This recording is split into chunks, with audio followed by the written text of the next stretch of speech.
This is actually kind of really scary. Oh, this is making me so nervous. What the hell?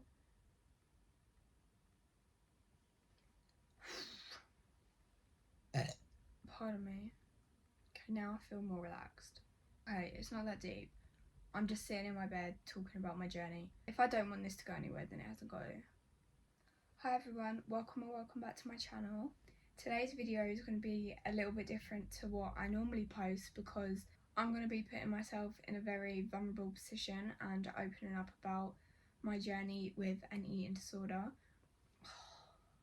Why does that still sound so crazy to say out loud? So I decided that I wanted to do this video sitting on my bed in my pyjamas because comfort is key when I'm doing something like this. Also, my phone's on my bed, so every time I move my hands, my phone wobbles. So I'm going to apologise in advance for that. I've tried to sort it out, but nothing's working. So yeah, this video is going to be a little bit more serious than what I'm used to. And I have debated whether or not I actually want to film this video and put it up. I'm still yet to decide, but if I film it and get it out of the way, then it's done and I can decide whether I want to upload it later on. I spoke to some of my friends and I asked on my TikTok whether or not people would find this video helpful, and I had lots of people responding saying that and this is probably going to be a really important video for some people. And my aim with this video is to basically put my vulnerable self out on the internet. I'm doing it hopefully to help other people out there that are watching this video going through the same thing, because I know just how isolating it can be, and when you're listening to other people that have been in your situation, I feel like you can take note and understand a lot more when you know that the other person has been through what you've been through. You can have so many family members, friends, professionals tell you this is what you need to do, this is like the way it's going to work. But for me personally, it always hits different when someone I know that has been through my position is giving me advice, because I know they've been through it too, and that I'm basically here to be on a journey with you through your recovery and to help you start recovery, because it is so important. I got inspiration to do a video like this through watching, some of you probably know her name's Weighin. I've been following her on TikTok. Her account is Recovery with Weighin. I've been following her on TikTok for a while, and then I saw she started a YouTube channel, which obviously I already had, and she's been very open and honest, and she's basically online helping others with, and that is my biggest intention with this video. So I thought I would do one myself and hopefully help those of you out there that are also going through the same thing. Just a little bit, even if it's a sentence, a word that sticks with you throughout this video, then I feel like what I came on here to do is worth it. I also do want to quickly say that I'm really nervous to film this video. I don't know why, because it's not really a secret anymore about my journey, but to know that my channel is growing and a lot of new people are going to be seeing this, and a lot of old people that might not be necessarily aware of what I've been through are going to be watching. And people don't normally see this side of me, so what I've done in this video is I put on my Instagram a little while ago actually, but I've had to pick up the motivation to do this video.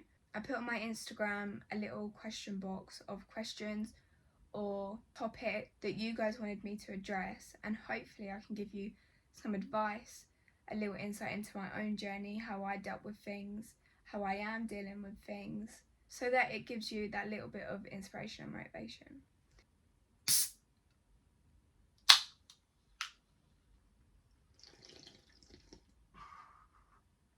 I'm going to open up Instagram on my iPad to go and look at the questions that I got. I also got some questions on my Snapchat that people asked, and I wrote them down in my book so that I knew what they were, because I'm filming on my phone. Wow, I post way too much on my Instagram stories. Oh, got it, okay. So I'm going to try and put like the questions up when I say them, if I can. If not, my apologies. Okay, to start us off, I'm going to give us a little bit of background information. To some of you, it's no surprise, like some of you are aware, and I know some of my closest friends are watching this, but for those that don't know, I have an eating disorder, and coming up to January, it will be a year since I started recovery, which is also when I was discharged from hospital. I spent 5 months in hospital that was not really close to home from August 2022 to January 2023, which was only the start of this year, and honestly it feels like a whole lifetime ago. That time period was one of the hardest things I've ever had to do, but yeah, it was a time in my life that I was the strongest. I kind of really had no choice but to be the strongest version of myself. And as much as it was like a total nightmare, the whole 5 months, I would not be where I am without it. It had to happen. It was essential for my recovery because I don't think I really could have done it by myself, which doesn't have to be the case for everyone. And I know eating disorders can be extremely competitive, so if you're watching this and you haven't got to the stage of hospital, I just want to put it out there that you do not need to. Hospital doesn't validate your eating disorder. Being in hospital doesn't mean that you're any more unwell than someone who isn't. Eating disorder is valid every single moment throughout that and your journey.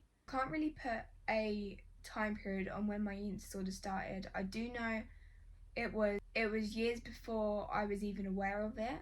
When I think back to, for instance, me in senior school now, and Snapchat memories are the worst for it. Basically, what I'm trying to say is I was diagnosed with anorexia in April 2022, but my eating disorder was present years before that, and I was unaware of it along with my family, my friends. Nobody knew about it. But before I was aware that it was an eating disorder, I was fully oblivious to the severity? Is that the word? Like, to how severe it was until like my family and friends became aware of it and professionals got involved. Because one thing I know is quite common with eating disorders is I remember one time I'm sitting down for a meal and thinking like there's no way that like I have an eating disorder. This is not how an eating disorder works. Clearly I don't fit the stereotypes of an eating disorder. Like I could never have an eating disorder. I just love food too much. And that carried out for a while. I was kind of in denial of it for a really long time. And at the very beginning, I don't even think I really knew what eating disorder was, especially not to the depths of it that I know now, because obviously my experiences and stuff, I know a lot more about them now than I did back then, and I was fully unaware that I was showing signs of it, which is really scary because if I'd spoken up about it sooner, like when the thoughts, the behaviours and everything first started, then I think support would have been given a lot earlier. A couple of years before my diagnosis, I spoke to my mum and I was like, listen, this is what I think has been going on, that I don't think it's normal. And I remember her sitting on my bed and I was like, I don't know if it's an eating disorder, but my thoughts in my head are kind of disordered.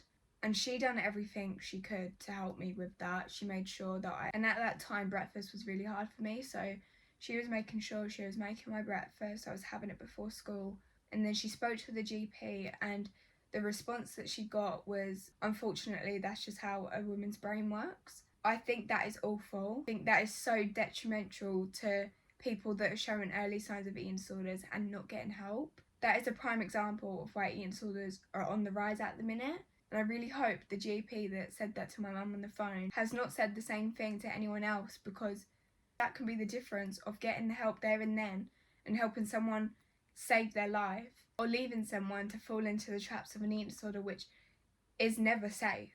And then soon after that, I feel like the thoughts were still there, but I was still living my life as normal. And I think what it was is that I kind of convinced my mum that everything was fine. So I kind of didn't say anything, and it went on for a little while more, but my mum wasn't expecting that I was struggling until the eating disorder got drastically worse in about February time last year. I remember not last Christmas, the Christmas before, being extremely difficult because I was really struggling at the time. Nobody was aware of it. I was dealing with it all by myself, which is never the right thing to do really, but I was always afraid that speaking about what's going on in my mind and the thoughts that are going on are going to sound crazy to people. In a way, that is true. Like, eating disorders aren't rational. Like, they're not. You say out loud the thoughts that go on in your mind. It doesn't make sense because they're not rational.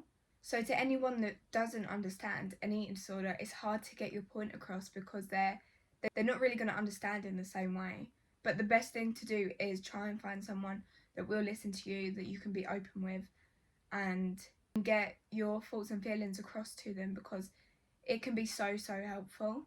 I've been filming for 25 minutes, so I'm going to move on to the questions because I'm not going to get through these. The first question is, how do you feel right now after speaking about it all? If I'm being honest, right now I feel very vulnerable because this is going on to the internet for everyone to see. If I do decide to upload this, then that's it on the internet. Like, I can't really take it back. I'm here trying to be like a big sister or a little sister to people that are watching this, that are wanting support. And as much as I do feel vulnerable, I do feel very supportive. As I said before, my eating disorder was a secret for so long. And even when my mum knew, up until I went into hospital, which was August last year, nobody really knew about it. Like, people might have suspected that something was wrong. Nobody really knew. I'd never really spoken about it to anyone apart from my mum, because my mum came to all my appointments with me and everything. But I do think, and I'm hoping that this video is, and I know that people that are watching this are going to be so supportive. I have like some of the best friends ever. My closest friends that I have are the most supportive people that I've like ever met. So I'm quite hopeful that my journey and story is able to help other people. But we all need someone that we can speak to. And I know there's a lot of people on the internet that are like journaling their recovery journey. But if I could just be a comfort place, a safe person, or for my channel to literally just be somewhere for people to go when they're having a meal or they're having a snack, then I want this to be the place that people can come. So if you're watching this and you're hungry, or if you're craving something, or you just fancy nibbling on something while you watch this video, because that is totally normal, then go and get yourself something. This is your sign. Yeah, I just really want to be able to help other people, if I'm honest, because I know that would have been so helpful for me at the time. The next question is, it's not a question, I know we didn't speak in school, but I'm proud of you, well done. Thank you so much, that's actually so cute. The next question is, what motivated you to recover in the first place? I feel like this was a long-winded journey for me. I had to find things that motivated me to recover, because everyone has a motivation, whether you know what it is or not yet. Sometimes you just have to dig down deeper into your soul to find it. That was quite deep. But for me personally, I don't know if some of you know this, but I actually write poetry. Not so much anymore. I don't really have time, but when I do have time, I do like writing poetry. And whilst I was in hospital, poetry was kind of like my therapy. I found, even talking to the therapist there, I found quite difficult. And so writing poetry, I was able to like get my thoughts and feelings of what I actually felt down on paper, and in a way that I actually like meant it, rather than it just coming off of my tongue, if you know what I mean. And one of my first proper poems that I wrote was about younger me, and it was related to my eating disorder. I don't really know how they became aware of me doing poetry, but I shared this poem with a staff member at the hospital, and she kind of used that as my motivation to recover, because the poem was about little me. And if I think back to like 6-year-old Ellisha, she did not deserve to go through any of this. Like, she was so innocent, young, naive. She had like a whole life ahead of her that she was excited for, and she was kind of a completely different person to who I am now. And I wish that I was just able to give her the love and support that she deserved before she went through this. And I speak about her in third person because I feel like I'm not her anymore. So one of my main motivations to recover is my younger self. I am doing it for her. She deserves to have a life without an eating disorder. Another thing that was a huge motivation for me to recover, especially after I came out of hospital, is that I had never felt so low in my life. There were days that I literally felt so broken that I thought there was no hope for me. There was no getting out of that. I was ready to give up there and then, because I was like, I can't do this. And if I think about it too much, I remember how it felt, what was going through my mind. Like, I remember one day specifically that literally almost knocked me over the edge. And that gives me motivation in a weird way, because I don't want to ever feel like that again. Like, yeah, you might have hard days, but I don't want to be back in a situation where I literally felt like I would rather give my life to an eating disorder than recover and not just survive but live. Another huge motivation for me was the staff at the unit. There was a few in particular, but there was one nurse that I basically bonded with really well. And she realised that as well, but I don't think she can ever understand the impact that she had on my life. She basically saved my life, quite literally. And the bond that I had with her became so special that was my incentive to recover. She was a mental health nurse that was so inspirational, and the work that she done with me, it was literally like a miracle. She had some sort of power over me that nobody has ever had before, and she has actually encouraged me to want to be a mental health nurse. If I could be half the nurse than she is, then I'd be more than happy with that. She was very much a big part of my recovery. Following on from that, another motivation of mine is like my career. I want to be a mental health nurse, and every time I have a bad day, a bad moment, I remind myself, if I listen to that eating disorder, I'm never going to get to where I need to be a mental health nurse. Like, it is not selfish to be able to help yourself to help other people. Like, that is not selfish, because I need to be able to help myself before I can help other people. So yeah, that is, being a mental health nurse is like my dream job. And I'm working so hard to get to there. Recovery is the only way forward for that. The next question is, did you ever think you would ever come this far? Absolutely not. Never in a million years did I think I would be in the position I am now. I was terrified of being where I am now, which scares me in itself, because it's scary where I was this time last year. Scared of having to restore weight. I was scared of having a different life. I was scared of being outside of the hospital. I was scared of not having the support. I was scared of letting go of the eating disorder. That's not something to fear. Like, I understand how hard it is to, like, tell yourself that it shouldn't be scary, but when you think about it rationally, it's not scary to let go of something that wants to kill you. You were put on this world for a reason, so why let it be took over by an illness? Like, you are in control of yourself. You're in control of your life. Don't let it be overruled by an illness that will only want you dead. It will never be satisfied. Like, there's no end point to it until you're 6 foot under the ground. But yeah, I never thought in a million years that I'd be where I am now. And I still have a long way to go, but I'm actually quite proud of myself for especially the past year. Next question is, do you feel like all your hard work was for nothing some days? Yeah, I do. I think there is some days that feel like it's kind of easy to lose track of how far you have actually come. Like, because it's easy enough for you to be in your situation now and feel like nothing is going right, nothing is progressing, nothing is like where you want it to be. But if you think back to previous you, like when I think back to past me, I have come so far, and that hard work that I put in initially that needed to happen.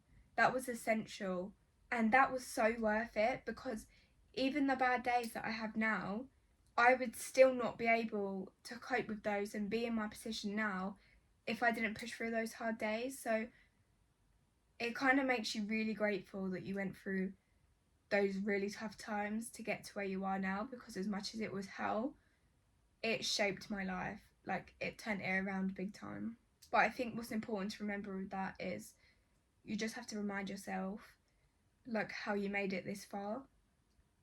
Like, you haven't come this far to only go this far. Like, all that hard work has got you to the place that you are, and it should continue, because it's not worth nothing.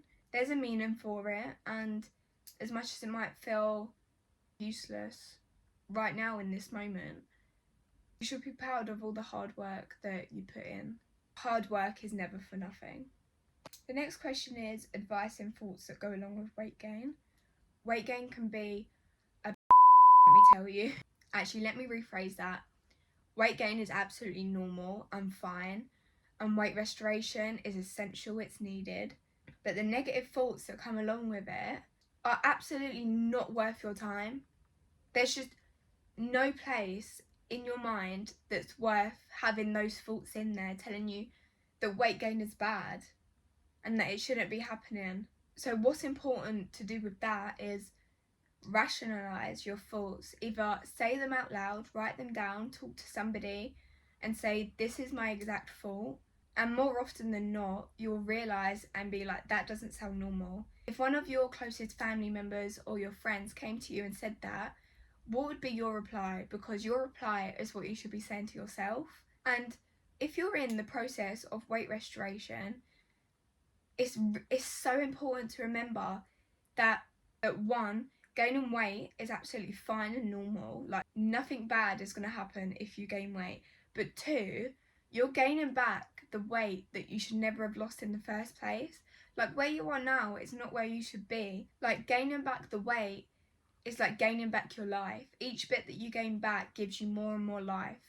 And when you think about it like that, you don't want to be restricting your life. And believe it or not, the fuel that you're giving to your brain allows it to survive, first of all, and understand that there's a much bigger picture to what you're thinking. Like, the more that you grow, the more weight that you gain, the more you realise that that's not the most important thing about you. Like, your weight is the least important thing about you. Nobody cares about how much you weigh. Nobody cares what the number is on the scale. Like, people love you for who you are, not the way you look. So quite literally, more weight equals more life. And you deserve to live a life that's not controlled by a number on a scale. Because that's not a life. That's really not a life. You're not defined by a number. And I know that's so hard to get around your head. And I know I'm giving advice and I still struggle with this myself, but our weight should not be our main focus in our life. Like, it just doesn't make sense. But I can understand how hard it is to rationalise those thoughts. The next question is how to make sure you're eating enough without a meal plan. I would say trust your body and honour your hunger cues. Eat when you're hungry, because your body knows what it's doing. Your body will get to a point where it knows it trusts you. It will tell you when it needs more food. So it's so important to honour that. That's just the way your body works. Our bodies are made to do that. I don't know why there's such a big struggle around eating when you're hungry, because I know a lot of people struggle with that. That is normal. That is what everyone does. Like, it shouldn't be any different for you than it is for anyone else. If your little sister, I don't know if you have a little sister, but just imagine you did. If your little sister told you she was hungry, would you be like, no? Would you tell her that she shouldn't eat? All the negative things that go on in your brain once you fuel yourself will happen to her. Because I don't think so. If my little sister told me she was hungry, I'd go and get her some food. The next one is top tips for weigh-in days. Weigh-in days can be absolutely dreadful. Yeah, I feel your pain. I know it's easier said than done, but completely ignore the number on the scale. I know some people look at their weight, some people are blind weighed, but whatever it is, do not take note. Like, just, it's a number at the end of the day. It's a number. It has nothing on you. It means nothing. Like, your purpose isn't to be losing. Like, take the advice that they give you because they're trying to work with you. They're not trying to go against you. They're trying to work with you and for you. As hard as it is, believe what they're telling you because it will only benefit you in the long run. The next one is self-care tips, which is kind of cute actually because I love a bit of self-care. I'd say spend time being with people you enjoy being around and doing things that you love. My mum's phoning me, hold on. Surround yourself with support, people that you know are supportive, that will support you on good days, bad days. Is so important. That is self-care in itself, looking after yourself and the environment that you're in. And for terms of distraction from not being so consumed with your eating disorder, things like journaling or just relaxing in general. Like, it's so important to relax your brain and your body, especially when you're exhausted and drained, because that's it telling you that that's what it needs. I love journaling. I promote journaling enough. Like, once I start journaling and writing, I don't stop. I will write 10 pages and then be like, oh my god, I need to go to bed. Another thing is the essential nails, makeup, hair, skincare. Like, just the main thing with self-care is to do things that make your mind and your body happy. Like, take time for yourself, run a bath, spend 2 hours in there if you really need to. Just relax, like, take things slow. It's okay to have a day off every now and then if you need to. Yeah, everyone needs a bit of self-care in their life. The next question is trying to ignore the urges. Like I said before, distractions from your brain is really important, especially when the urges are so intense that they're quite hard to push out. But you just have to remember those urges are coming from the unwell part of your brain. They're not you. That is your eating disorder trying to make its way through to you. Think of yourself as a different person from your eating disorder. There's you and the eating disorder. You're not together. You're not one thing. They're not your friend. They are your enemy. So when they pop up in your head to try and tell you something or make you feel guilty or bad about your situation, tell it to F off. It has no place. Who does it think it is trying to tell us that we're not good enough, etc, etc. Like, no thanks, please leave me alone. Like, the most important thing is do not give in to it. Don't let it have that control over you. And yeah, you might have setbacks in your recovery, but that doesn't take away any of the progress that you've made. If you keep listening to the eating disorder, your brain is still going to be consumed with everything it's telling you. And the more you fight against it, the more you're going to get rid of it. And to sit with the urges is so difficult. But it really is just the case of trusting the process. They will go eventually. And if you need to scream, cry, shout, in the moment, do it. Let it all out. The time will pass and it will get easier. But you cannot give in to your eating disorder. It will only keep you captured in where it wants to keep you, which isn't going to get you anywhere in life. Like, realistically, what is a life with an eating disorder? You tell me, because I don't have an answer. The next question is how to pick it back up after a setback. I feel like I touched on this like just a second ago, but don't use your setback as an excuse to think, oh, I've lost all my progress now. I've come this far and it's not working. That is not the mindset that we want to be in. Use your setback as your strength.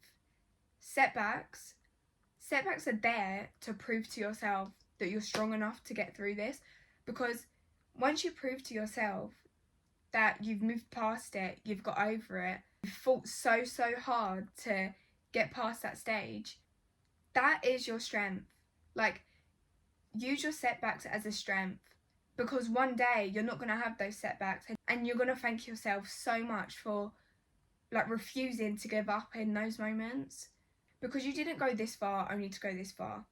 Like, you didn't, and one day you're going to go much further and you're going to be so glad that you didn't get stuck in those setbacks and not move forward, because that would just be quite literally living hell and your life will be so miserable.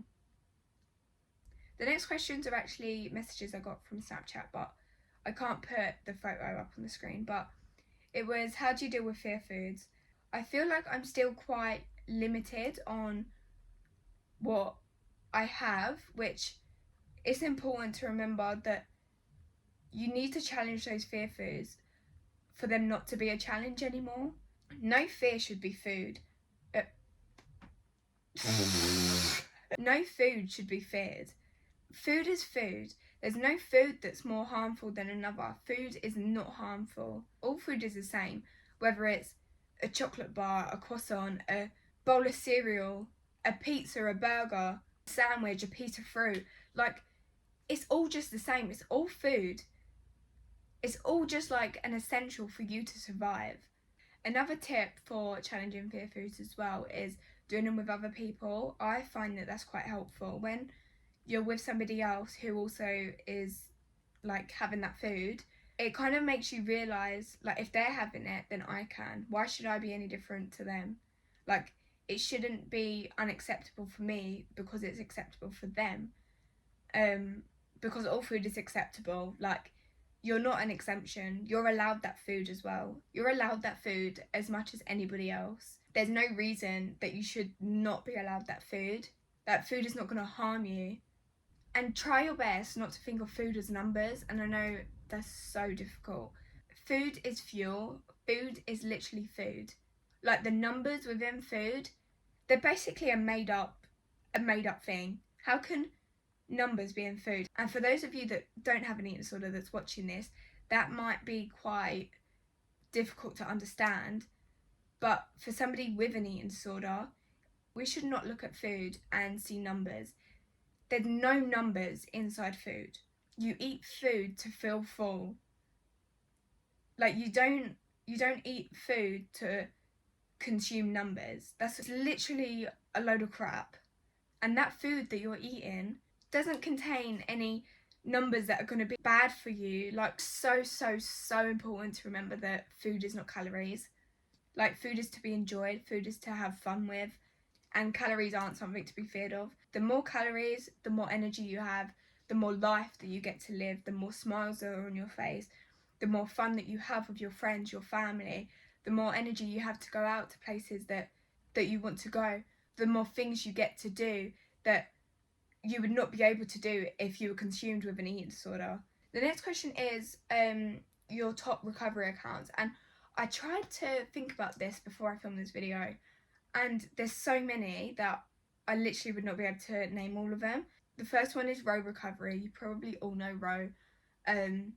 She's kind of documented her whole journey on YouTube, TikTok, Instagram, and she's such a positive person, but also so real with her journey and open, and honestly, and it inspires me to want to encourage other people to watch my videos for that sake, because her recovery honestly inspires mine. I actually have 5, but another one is Megan that I mentioned earlier on in this video, Recovery with Megan. Honestly, the sweetest human ever, and the way she puts herself across to people, the best way I can explain it is that my thoughts and feelings she can say out loud. She can put it into words without it sounding crazy, if you know what I mean. Whereas when I say it, I'm literally like, I don't know how to get this out. Another one is Anna Archer. She was very open about her eating disorder quite a few years ago, but she's now a fitness influencer as well. So it is quite difficult when you see a lot of people that are in recovery also starting fitness journeys, because you can recover without having to go to the gym, having to work up muscle. Like, you don't have to go into the world of fitness to be in recovery. But I really love her as a person as well. Also, Millie G. Her username on Instagram is Millie G Fitness. She's also a fitness influencer. Good friends with Anna.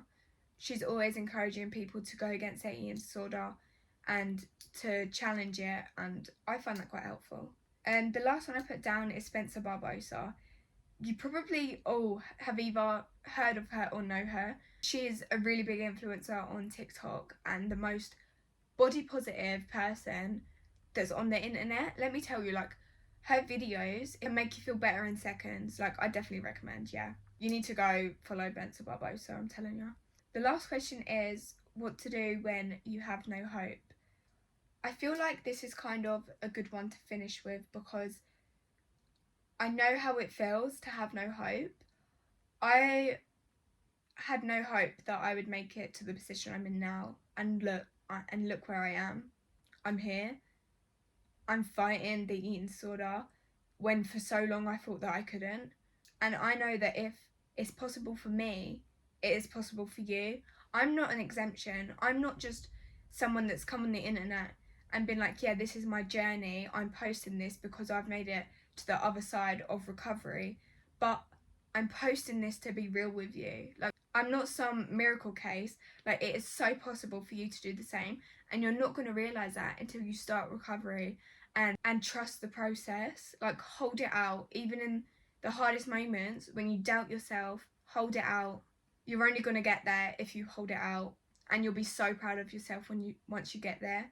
And if you're someone that hasn't started recovery yet and is struggling with an eating disorder, if you're someone that is thinking that you're stuck in your position forever, that there's no hope for you, think of it this way. things can't get any worse, can they, realistically? I know how you're feeling right now. I know that it's draining, it's painful, it's so hard. But realistically, it can't get any worse. The only way up is to choose recovery. Yeah, recovery is going to be hard, but it's not going to be any harder than it is right now. So you might as well push yourself into recovery. No one can recover for you. You have to choose to do it. There's not going to be a time that you feel ready to get rid of it. You just have to do it. And each meal, each snack, each time that you're sitting there with the guilt, you have to remind yourself why you started in the first place. You started to not feel the way that you did. And the more you challenge that, the more you're never going to feel that way again, because that served purpose in your life at that point. That no longer serves you. And you don't deserve to beat yourself up through the nature of the illness, because it's literally a never-ending cycle. So break that cycle, start recovery, and do not look back, because it will be so worth it. Okay, that is the end of the video. I'm literally sweating. I really hope this was helpful for some of you and give you an insight of my own journey. If you do have any questions, head over to my Instagram or put them in the comments of this video and I will try to get around to you. I really hope you're all doing well, and I just want to say thanks so much for watching, because I know this is a very long video, and if you made it this far, then I love you guys. If you did enjoy and want to see more like this, then like, comment and subscribe. I will see you in my next video.